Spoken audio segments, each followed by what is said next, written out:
नमस्कार साथियों, आज हम लोग हीमोफीलिया रोग के बारे में अध्ययन करेंगे। हीमोफीलिया एक आनुवंशिक रोग है जो माता पिता के द्वारा पीढ़ी दर पीढ़ी जो है संतानों में स्थानांतरित होता रहता है।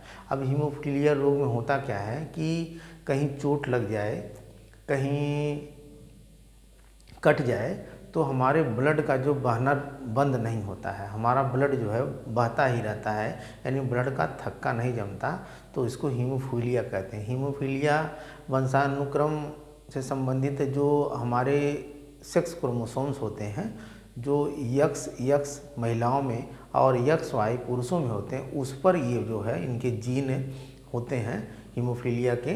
तो ये पीढ़ी दर पीढ़ी इसी कारण जो है संतानों में ट्रांसफ़र होते रहते हैं। अब देखेंगे कि हीमोफीलिया से संबंधित जो बीमारी होती है वह क्वेश्चन कहाँ से बनता है कि हीमोफीलिया से संबंधित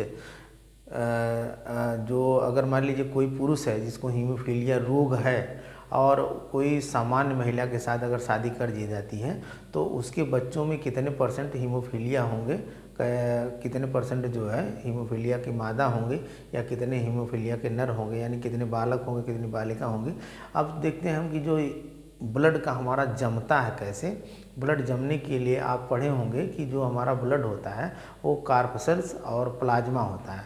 कार्पसेल्स जो होती हैं जिसे रुधिर कणिका कहते हैं वह 40% होती हैं ब्लड में। ब्लड हमारे शरीर में 5 से 6 लीटर होता है, तो उसमें जो है 5 से 6 लीटर में जो 40% भाग जो है रुधिर कणिकाएँ होती हैं। अब रुधिर कणिकाओं में RBC, WBC और प्लेटलेट्स। RBC को एरिथ्रोसाइट, WBC को ल्यूकोसाइट और प्लेटलेट्स को थ्रोम्बोसाइट्स कहते हैं। तो जो थ्रोम्बोसाइट्स होती हैं, इन्हें प्लेटलेट्स कहते हैं, ये ब्लड को जमने के लिए जिम्मेदार होती हैं। तो आप देखेंगे कि जो ब्लड हमारा है, थ्रोम्बोसाइट कहीं कट गया तो जब प्लेटलेट्स बाहर निकलती हैं तो थ्रोम्बोसाइट्स जो है हवा के संपर्क में आने के बाद थ्रोम्बोप्लास्टिन बना लेता है। अब थ्रोम्बोप्लास्टिन जब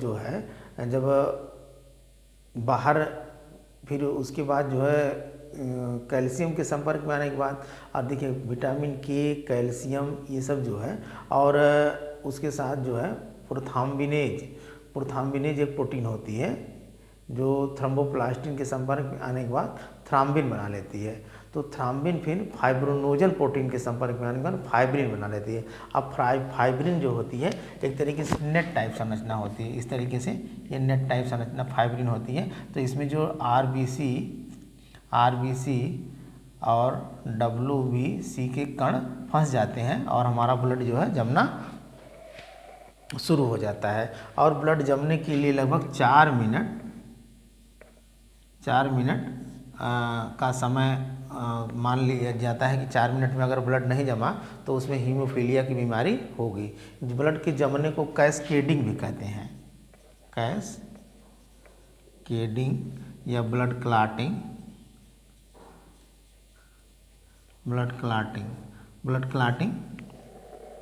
तो अब हम ये जानेंगे कि जो हीमोफीलिया है,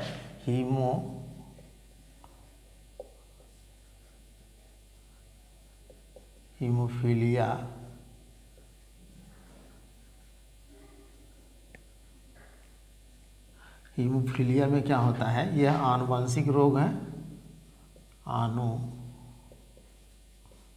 आनुवंशिक रोग का मतलब पीढ़ी दर पीढ़ी ट्रांसफ़र होता रहता है।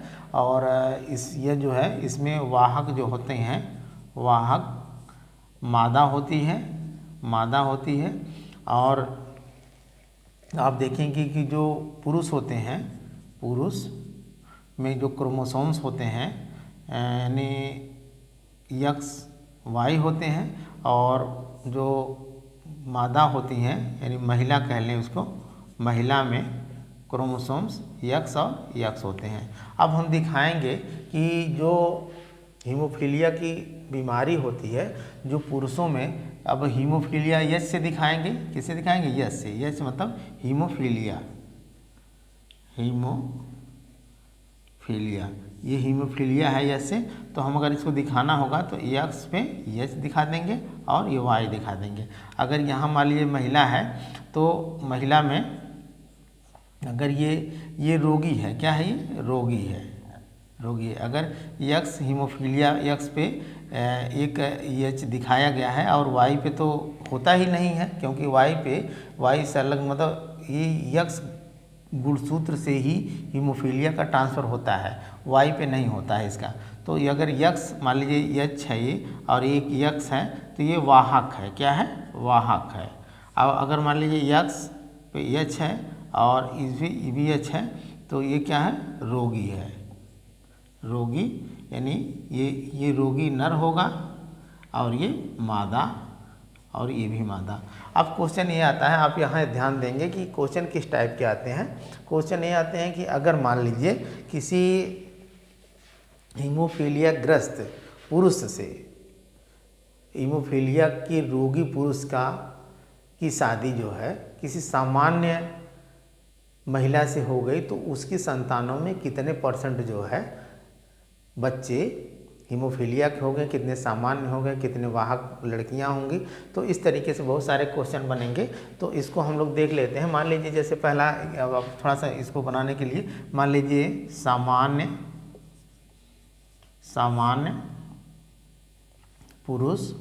सामान्य पुरुष के क्रोमोसोम्स को दिखाएंगे हम कैसे, मान लीजिए एक्स और वाई, और फिर उसके बाद रोगी पुरुष को दिखाएंगे, एक्स एच और वाई। फिर सामान्य महिला को में क्रोमोसोम्स दिखाएंगे एक्स और वाहक महिला को दिखाएंगे एक्स एच और एक्स, और रोगी महिला को दिखाएंगे यक्स पे भी और इस यक्स पे, दोनों पे दिखाएंगे। अब यहाँ हम देखते हैं कि यहाँ जो चार्ट के माध्यम से आपको देखना है। मान लीजिए क्वेश्चन बनता है, अब मान लीजिए सामान्य, अब जैसे ये तो पुरुष हो गए, ये क्या हो गए, पुरुष, यहाँ तक मान लीजिए ये पुरुष हैं, ये मेल कह लीजिए, मेल, और यहाँ से यहाँ तक फीमेल, यानी ये नर और ये मादा। अब क्वेश्चन ये बनता है, आप इसको ध्यान देंगे कि मान लीजिए अगर इसका हम कह रहे हैं कि इन तीनों के साथ जो है एक बार संबंध अगर कराया जाए, तो जाहिर सी बात है सामान्य पुरुष और सामान्य महिला के साथ अगर होगा तो सभी बच्चे सामान्य ही होंगे, क्योंकि कोई हीमोफीलिया से ग्रस्त नहीं है, तो इसको तो हम छोड़ देते हैं। अब इस सामान्य का जो है संबंध हम वाहक महिला से कराते हैं, तो उनकी संतानों में कितना होगा, यानी कई बना लेते हैं। पहले सामान्य पुरुष, यहाँ पे देखते हैं, पहला सामान्य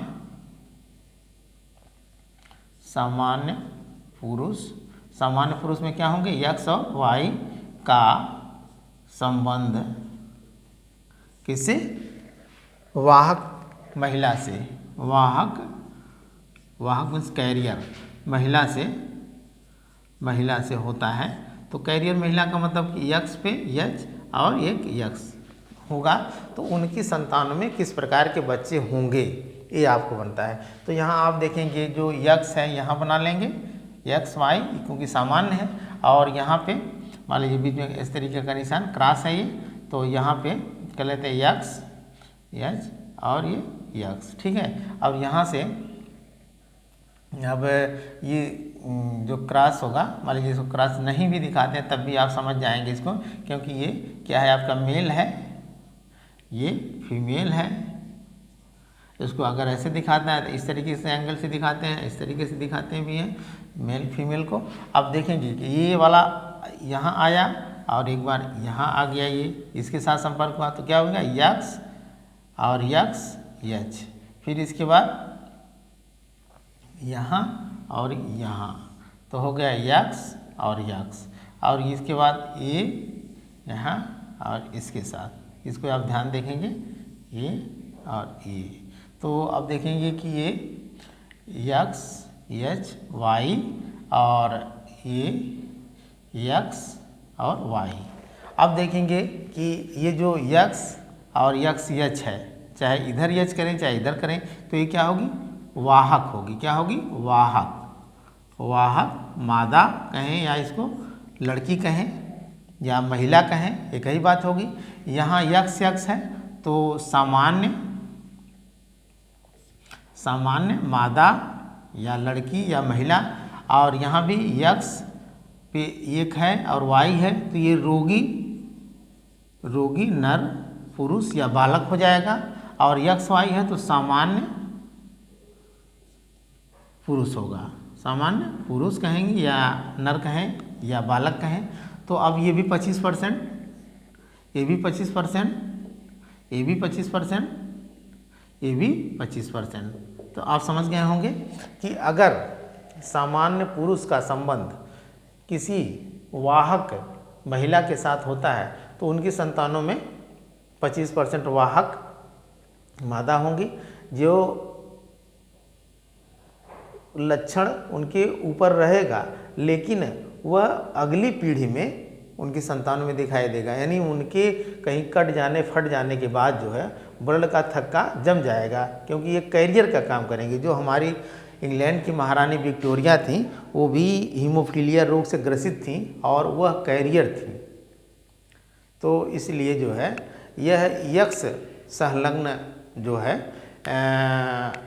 बीमारी है, जिससे यक्स क्रोमोसोम्स भी यह होते हैं, वही कैरियर का काम करते हैं। अगर अब एक सामान्य मादा भी होगी, एक मादा जो है सामान्य भी होगी और एक रोगी नर होगा, क्योंकि एक ही यक्स पे अगर दिखाते तो रोगी होगा। अगर 4 बच्चे हो रहे हैं तो उसमें चांस होगा कि एक जो है कौन सा होगा, हीमोफीलिया से ग्रसित होगा, क्योंकि इसके कहीं कट जाने फट जाने के बाद ब्लड का बहना बंद नहीं होगा। एक सामान्य नर भी होगा, पुरुष कह लें या बालक कह लें, आप समझ रहे हैं इस चीज़ को। तो इस तरीके से अब दूसरा चार्ट हम देखते हैं। अब यही देखें, सामान्य का एक बार वाहक से आया, एक बार सामान्य का रोगी महिला से, एक बार सामान्य, दूसरा सामान्य का सामान्य नर का संबंध अगर रोगी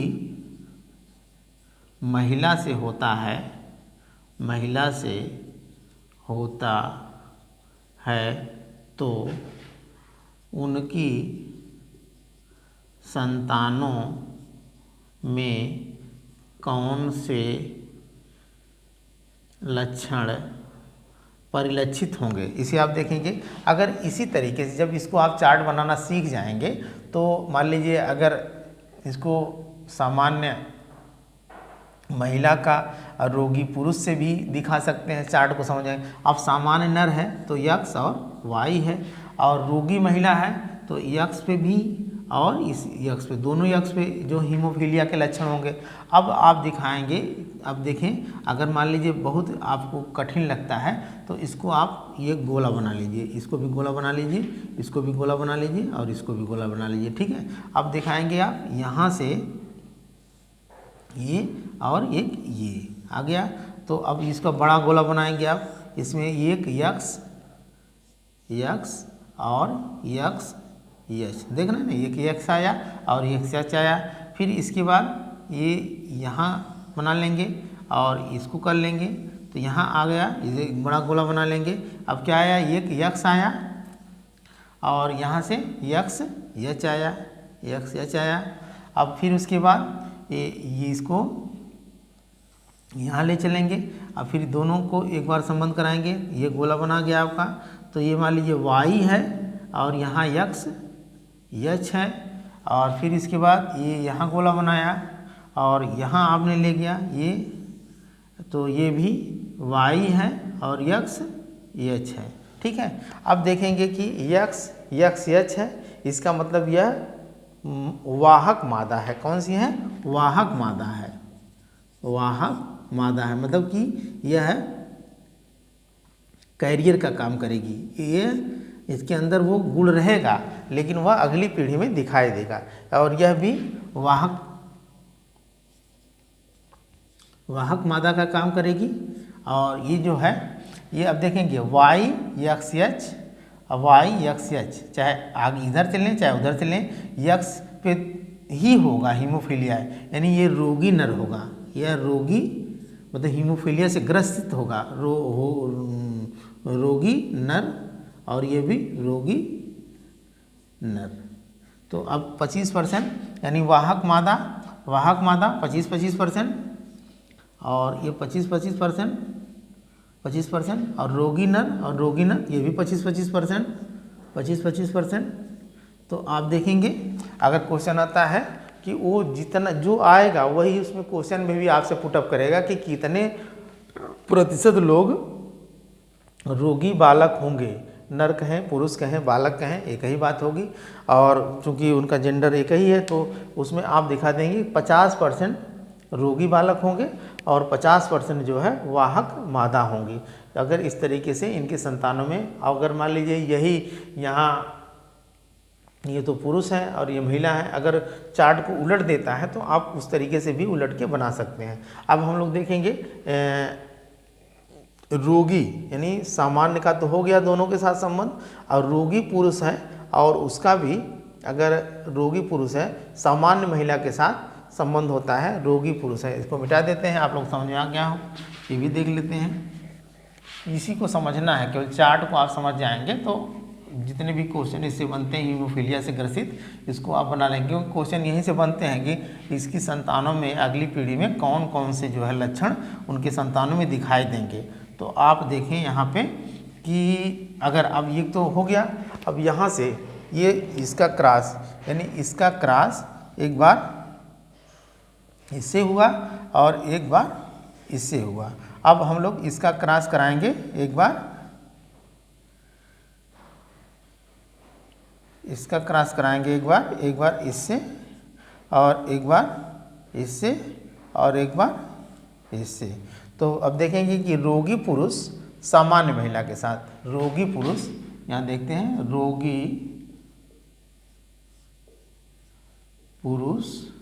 रोगी पुरुष का क्रोमोसोम्स क्या होगा भाई, यक्स पे होंगे और वाई और का संबंध सामान्य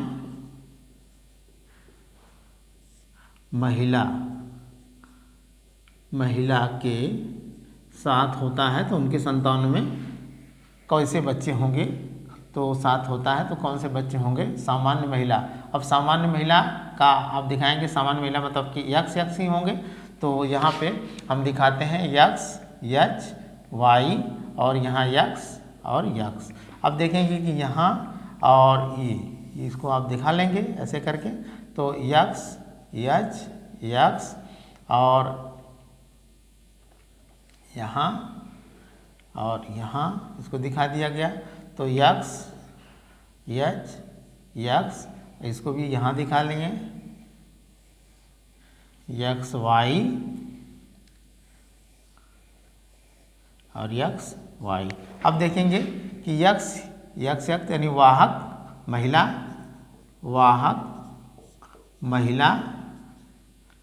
ये भी वाहक महिला और ये सामान्य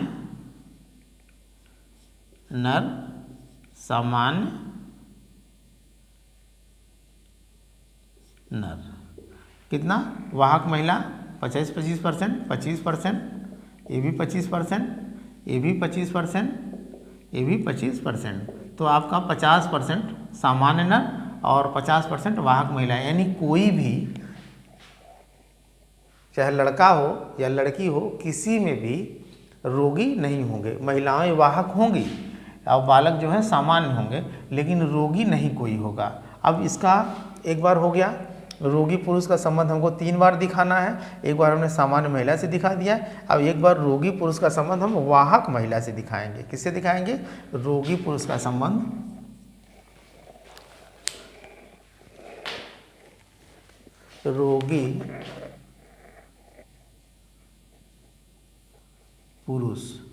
रोगी पुरुष में यक्स एच और वाई का संबंध रोगी पुरुष का संबंध वाहक महिला से, किससे, वाहक महिला से, वाहक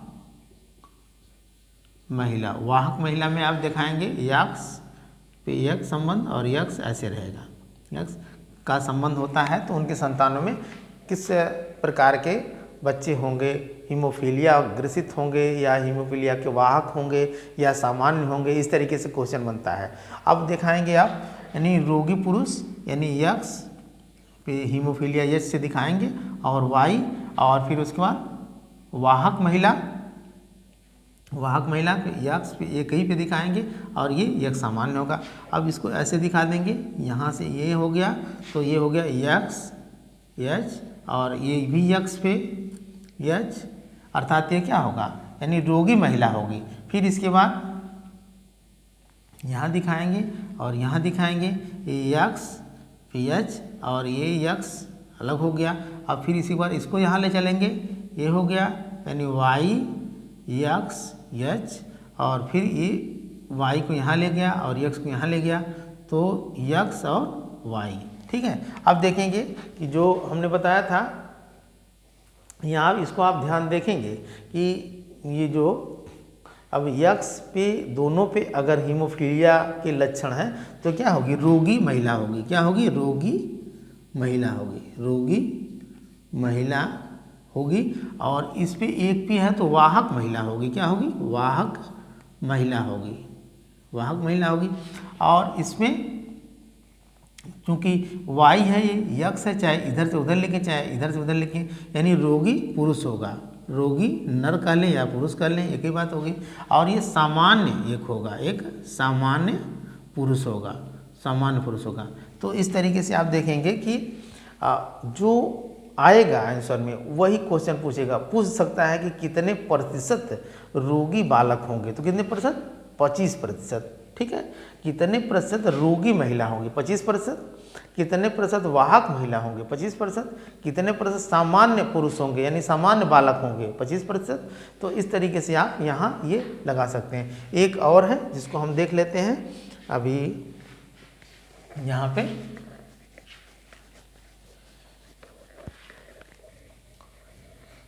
एक और है, उसमें क्या है कि भैया जो है इसका यानी रोगी पुरुष का संबंध रोगी महिला से, बहुत अच्छा, रोगी पुरुष का संबंध, रोगी पुरुष जिसको हीमोफीलिया दोनों में, रोगी पुरुष का संबंध रोगी महिला से है तो संतानों में कौन से लक्षण होंगे। ठीक है, कौन से लक्षण होंगे। अब दिखाएंगे रोगी पुरुष यानी रोगी यक्स पे एच और वाई, और इसके बाद रोगी महिला यक्स पे ये है और ये भी यक है, ये रोगी हैं दोनों। तो यहाँ दिखाएंगे, यहाँ मान लीजिए ये आ गया और ये आपका ये आ गया। अब ये इसको तो यक्स पे एच और यक्स पे एच और ये यहाँ आ गया और ये यहाँ आ गया, तो यक्स पे एच और ये भी यक्स पे एच, यानी फिर उसके बाद वाई यहाँ आ गया, वाई यक्स पे एच और ये वाई यक्स पे एच। अब हमने बताया था कि दोनों पे जब एच होंगे तो ये क्या होगा, रोगी महिला, रोगी महिला, और ये भी रोगी महिला यानी रोगी लड़की कहें या मादा कहें या स्त्री कहें, रोगी महिला, एक ही बात हो गई, रोगी महिला। और ये भी रोगी पुरुष, रोगी पुरुष, रोगी पुरुष।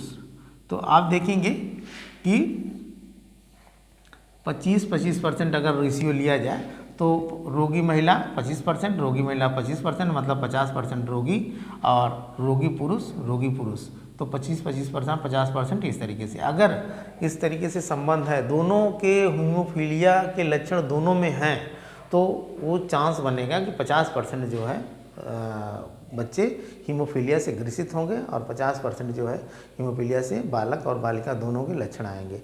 तो इसे आप देखेंगे कि हीमोफीलिया से संबंधित पढ़ाया हुआ अगर पसंद आए तो उसको लाइक करके सब्सक्राइब करें। आज के लिए इतना ही, धन्यवाद।